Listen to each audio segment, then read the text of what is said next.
Hostilités ont commencé entre étudiants de l'université Hassan Sek de Ziguinchor et les forces de l'ordre ce mardi. Tirs de grenades lacrymogènes et jets de pierre forment le décor sur place. Conséquence, les écoles situées aux abords de l'université ont été fermées et les cours suspendus. Et puis, situation de tension également à l'hôpital Albert Royer à cause du mouvement d'humeur des prestataires de services. Ils ont encore décrété 72 heures de grève à partir de demain. Ces agents réclament depuis 2 mois maintenant la satisfaction de leurs revendications. Et une note d'économie pour terminer, le Sénégal qui perd jusqu'à 153 millions de dollars, soit plus de 95 milliards de francs CFA en recettes fiscales potentielles par an, une situation causée par les flux financiers illicites dans le secteur extractif. Les détails à suivre dans ce journal.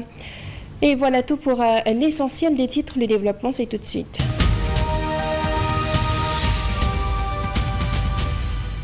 Dans le milieu de l'éducation, donc, pour commencer, les hostilités ont commencé entre étudiants de l'université Hassan Sek de Ziguinchor et les forces de l'ordre. Ce matin, des tirs de grenades lacrymogènes et jets de pierre forment le décor sur place.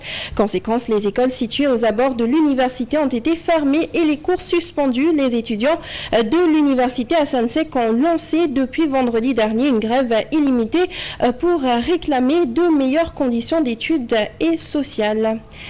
Et puis nous l'annoncions également dans les titres, cette tension qui prévaut également au niveau de l'hôpital Albert Royer à cause du mouvement d'humeur des prestataires de services. Ils ont encore décrété 72 heures de grève à partir de ce mercredi. Ces agents réclament depuis 2 mois maintenant la satisfaction de leurs revendications, dont la revalorisation des rémunérations, des contrats dignes de ce nom, le droit au congé de maternité, entre autres. En conférence de presse ce matin, ils exhortent les nouvelles autorités à intervenir pour sauver cet établissement sanitaire qui ploie sous le poids de la mauvaise gestion de l'équipe dirigeante d'après l'inter-syndicat. Nous y reviendrons bien sûr avec plus de détails dans nos prochaines éditions. En attendant, nous passons tout de suite au registre judiciaire. Arrestation de Chertiem, ambassadeur. Il sera probablement déféré donc ce mardi. Il a été placé en garde à vue hier dans les locaux de la division spéciale de cybersécurité de la police et est poursuivi pour diffusion de fausses nouvelles. Chertiem avait porté de graves accusations en annonçant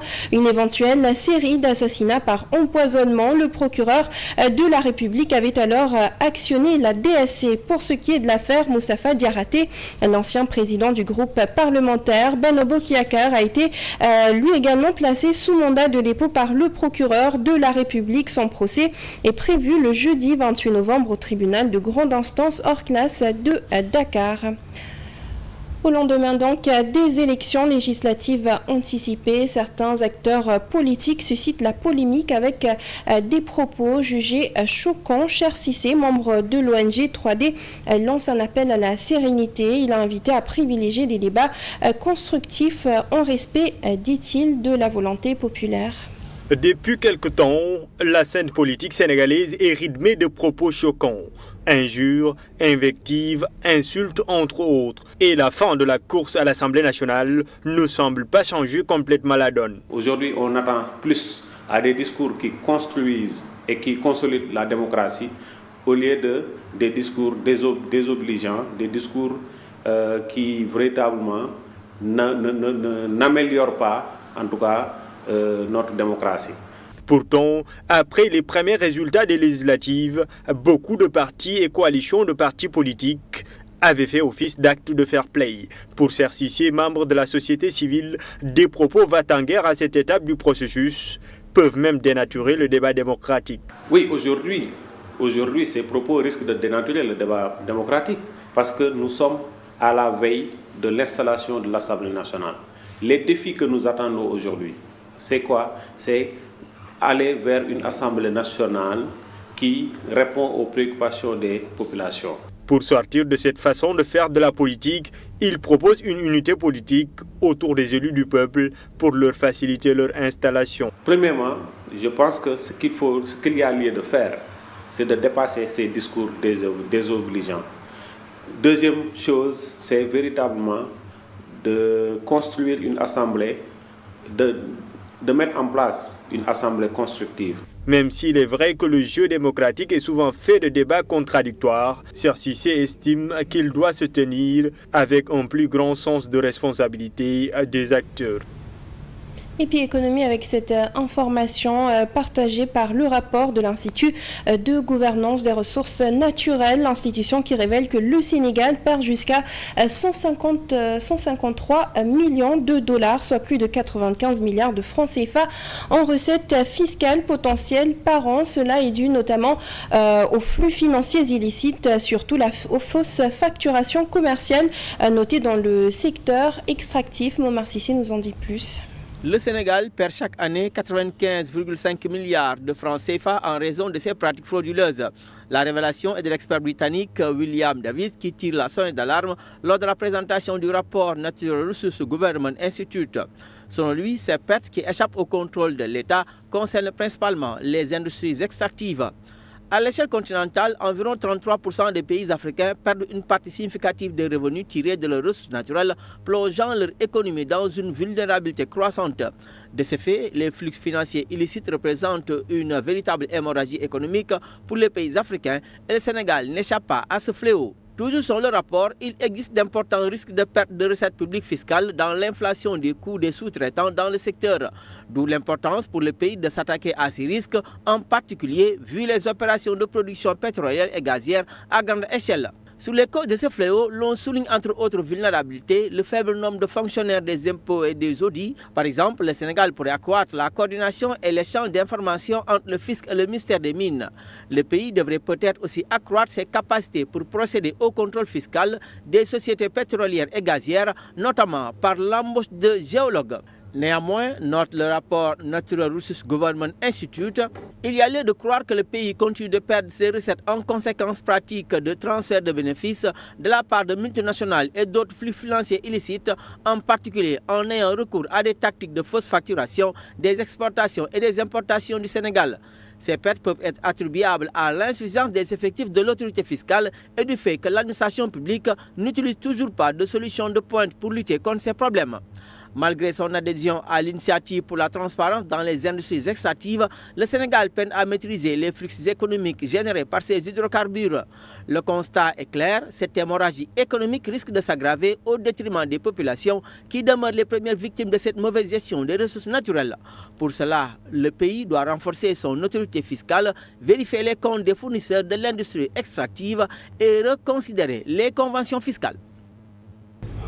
Et sur un autre registre à présent, le nouveau président du Haut Conseil du dialogue social, Mamadou Lamine Dianté, a entamé ce lundi une série de consultations stratégiques avec les principaux acteurs tripartites, à savoir les secrétaires généraux des centrales syndicales les plus représentatives, les présidents de confédérations d'employeurs ainsi que des membres du gouvernement. Une rencontre qui était dans l'optique de poser les bases d'un nouveau pacte de stabilité sociale. Les nouvelles autorités ont décliné leur vision politique pour les 25 prochaines années. Un nouveau référentiel de politique publique très ambitieux, mais sa mise en œuvre dépend aussi du climat social apaisé. Et les nouvelles autorités l'ont bien compris, ce qui justifie d'ailleurs cette tournée entamée par le président du Haut Conseil du dialogue social auprès des centrales syndicales. Objectif, mettre en place un nouveau pacte de stabilité sociale qui sera élargi aux syndicats de base. Nous avons estimé qu'aujourd'hui, dans ce contexte où les nouvelles autorités ont présenté le nouveau référentiel des politiques publiques, il est important donc d'observer une pause dans le monde du travail. Et cela passe nécessairement par la signature de nouveaux pactes de stabilité. La mission du nouveau président du Haut Conseil du dialogue social n'est pas petite, mais Mamadou Lamine Dianté n'est pas en terrain inconnu. C'est un syndicat qui se retrouve de l'autre côté. Ses anciens collègues ont donc bon espoir. C'est pourquoi donc nous avons espoir qu'il sera à la hauteur de la mission que lui a confiée le président de la République. Mais également, c'était une occasion pour nous d'échanger avec lui sur les réformes qu'il envisage donc de mener au niveau du Haut Conseil du dialogue social les chantiers qu'il envisage d'ouvrir, notamment la modernisation, sur les questions d'anticipation, mais également de communication et de collaboration avec les centrales syndicales. Selon Mamadou Lamine Dianté, les engagements pris lors de ces échanges avec les centrales syndicales seront présentés au Premier ministre qui conduira l'évaluation du pacte de stabilité qui avait été signé sous l'Ancien Régime. À présent, direction Louga, 25 femmes ont choisi l'autonomisation en se formant avec leurs propres moyens aux techniques de javellisation, de formation et de fabrication de céréales. Lors d'une cérémonie en leur honneur, les autorités locales ont alors plaidé pour un financement ciblé, un accompagnement renforcé pour soutenir ces initiatives porteuses de développement. Mamadou Sissé pour le compte-rendu. Grâce à leurs propres moyens, ces femmes issues du groupement Soponabi se sont formées aux techniques de javellisation, de transformation et de fabrication de céréales dans le but de contribuer au développement de leur localité.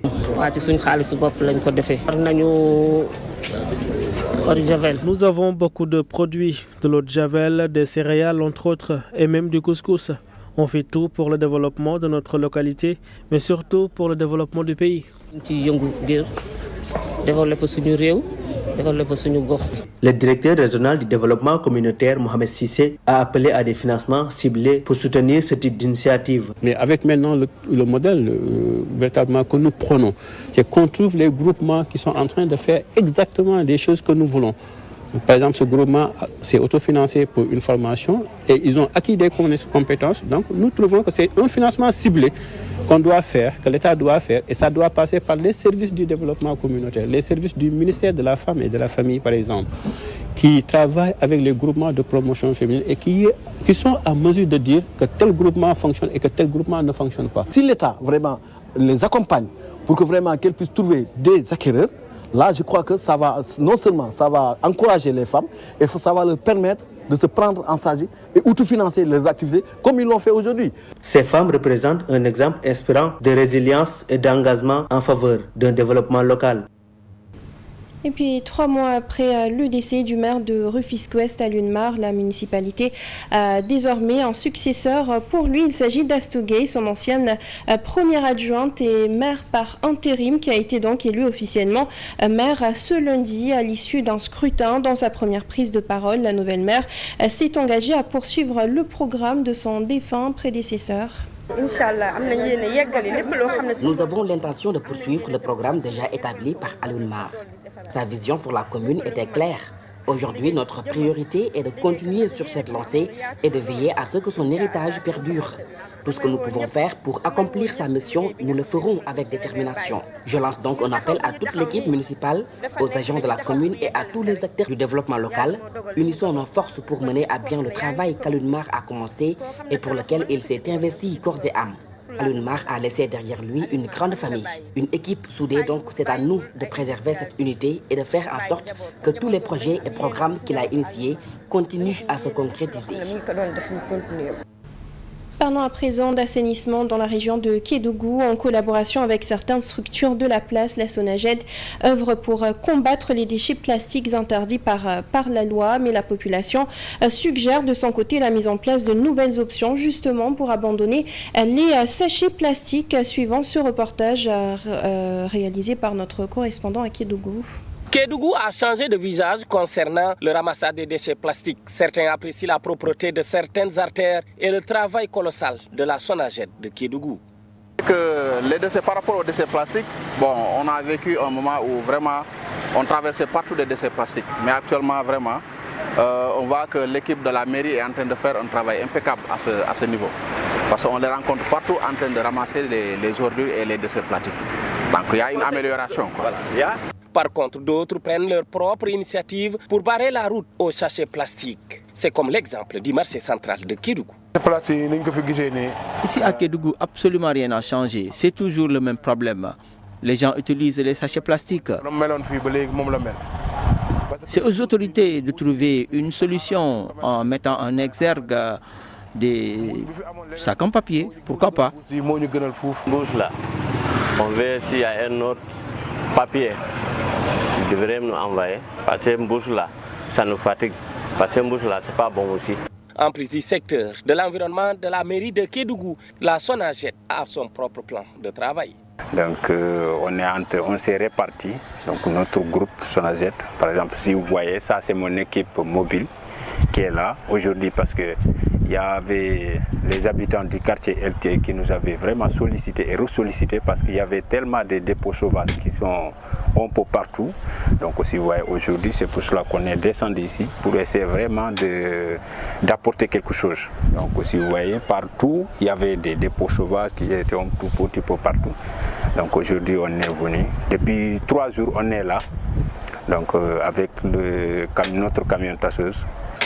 Ces derniers demandent une augmentation de leur personnel. Ils remercient les autorités locales administratives, mais aussi les populations de Kédougou pour le soutien colossal.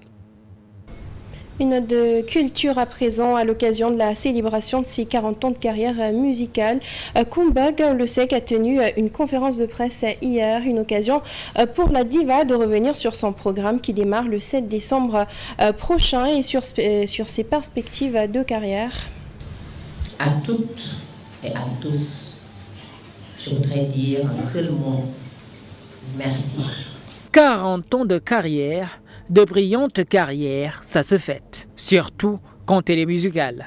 De 1986 à nos jours, que de chemin parcouru, que d'efforts consentis, que d'immenses moments d'échange, de partage, de communion vécue, un parcours jalonné de moments de satisfaction et de succès, mais aussi de défis et d'épreuves. Ces 4 décennies de gloire, de prestige au sommet de la hiérarchie musicale du pays seront donc célébrées suivant un large programme d'événements au Sénégal et à l'international. Un programme qui démarre le samedi 7 décembre prochain à l'esplanade du Grand Théâtre de Ndiaye Coumba Rose par un méga concert et qui couvre plusieurs pays d'Afrique dont la Gambie le 14 décembre, le 21 décembre au Maroc, le 25 décembre à Dakar, le 28 décembre en Côte d'Ivoire, enfin le 31 décembre, la finale pour boucler tout cela. Cependant, malgré une bonne vingtaine d'albums à son actif, la diva est loin de raccrocher. Entre la chanson et moi, c'est une longue histoire de passion, de choix, d'un métier pour lequel j'ai été éduquée et préparée. Et comme y invite ma nouvelle chanson Toc Toc Toc, la porte s'ouvre vers une nouvelle étape de cette aventure qui continue. Sa voix nostalgique, mais toujours aussi mélodieuse, va donc continuer à retentir dans le milieu musical. Cette voix parfaitement rétablie de sa carence récente qui lui avait valu une pause, est la seule d'ailleurs dans sa longue et glorieuse carrière.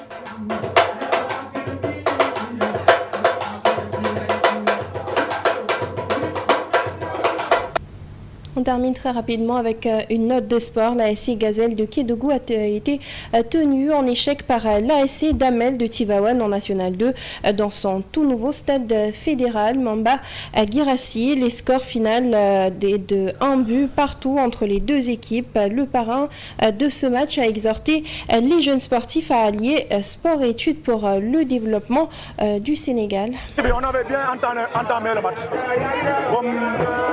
Comme nous li may wax booy un match de football match championnat première journée nga génn détails yi ci am yëpp da nga koy conclure ci biir match bi li nga koy conclure mooy faut être lucide devant les buts.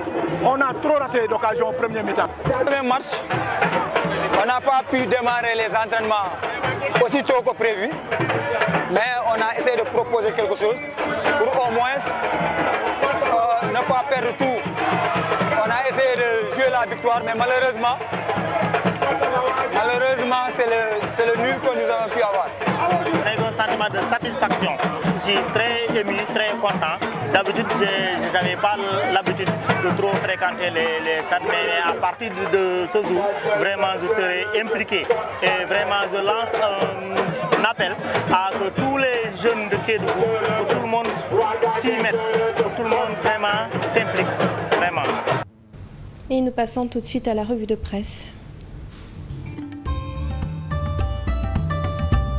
Bonjour.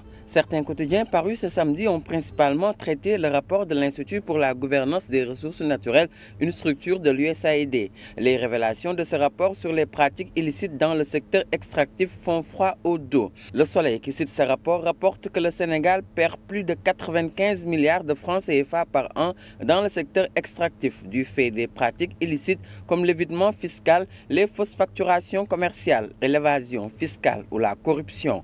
Sud Quotidien reprend les mêmes données rendues publiques par l'Institut pour la gouvernance des ressources naturelles pour préciser que dans le secteur extractif, avant l'exploitation du pétrole, le Sénégal perdait jusqu'à 153 millions de dollars de recettes fiscales potentielles, équivalent à 95,5 milliards de francs CFA. Libération révèle sur le même sujet que les flux financiers illicites sont un cancer pour l'économie des pays africains, dont le Sénégal qui ne maîtrise toujours pas son flux économique issu des hydrocarbures.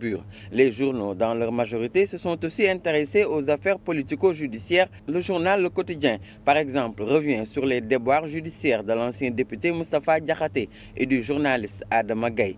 Le parquet balance, titre le journal, selon lequel Moustapha Diakhaté et Adama Gaye, arrêtés vendredi, ont connu des fortunes diverses. Hier, lundi, après leur face-à-face avec le procureur, le premier nommé a été placé sous mandat de dépôt. Il s'agit de Moustapha Diakhaté, alors que le second, Adama Gaye, bénéficie d'une liberté provisoire en attendant son jugement en flagrant délit ce vendredi, précise Le Quotidien. Moustapha Diakhaté en prison, Adama Gaye bénéficie d'une liberté provisoire, résume Le Quotidien Enquête. Walf Quotidien, quant à lui, fait remarquer que la restriction des libertés publiques par le recours à des délits d'opinion, jadis dénoncés par les défenseurs des droits humains, est toujours en vogue. Les nouvelles autorités, selon l'opposition, semblent avoir reconduit les mêmes pratiques pour confisquer la parole de tout ce qui dérange, lit-on dans les colonnes de Walf Quotidien. Quand Dame Justice débranche les haut-parleurs, s'exclame Vox Populi, le journal revient sur le cas de Cheikh Thiam, surnommé ambassadeur, qui est actuellement en garde à vue. Selon Vox Populi, il est poursuivi pour diffusion de fausses nouvelles avec la prédiction sur une série d'emprisonnements d'opposants. L'info également fait observer que le pouvoir se retrouve sous le feu des critiques de leaders politiques et de la société civile qui dénoncent une atteinte à la liberté d'expression. La saisie de drogue hier occupe aussi les unes des journaux. Le quotidien Tribune rapporte que près de 19 milliards en cocaïne ont été saisis par les agents de la brigade mobile des douanes de Koungheul. Il s'agit de 210 plaquettes de cocaïne pure d'un poids total de 235 kg, précise le journal. Selon Réumi Quotidien, au total 2,114 tonnes de cocaïne ont été saisies entre mars et novembre 2024 sur le corridor Dakar-Kidira, soit une contre-valeur totale estimée à près de 169 milliards de francs CFA. Sur un autre registre, le quotidien LAS évoque le débat sur le statut du chef de l'opposition et rappelle que la Constitution du Sénégal, depuis sa version de 2001, consacre le statut de l'opposition et de son chef. Mais jusqu'à présent, le Sénégal reste suspendu à l'adoption d'une loi en vue de déterminer les critères. Un débat que la prochaine législature pourrait trancher, selon le journal. En tout cas, sur la question du statut de l'opposition, c'est l'heure de trancher, écrit l'AS, qui affiche les photos de Macky Sall et de Amadou Ba. C'est tout pour cette revue de presse du jour. Très bonne lecture. C'est ce qui met un terme à ce journal. Merci à vous de l'avoir suivi. À 14h, comme toujours, vous avez le Wolof. Merci, bonne suite de programme sur la 7 TV.